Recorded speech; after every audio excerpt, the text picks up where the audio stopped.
Crypto. हाँ मित्रों नहीं कह रहा हूं, अब तो मैं क्रिप्टो कह रहा हूं।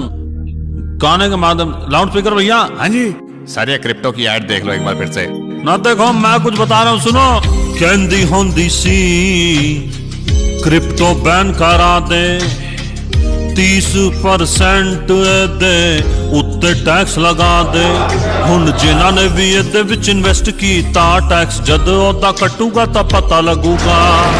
रास नहीं आया तेनू नी जो बिटकॉइन खाब दिखाया सी।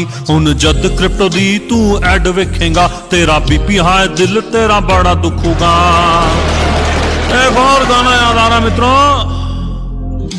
कुड़ी मैनू कहंदी मैनू क्रिप्टो लै दे सोहणिया, मैं कहना गोरिए 30% टैक्स गोरिए, इसलिए इसे छोड़िए और यार जो लक्की को फॉलो करिए।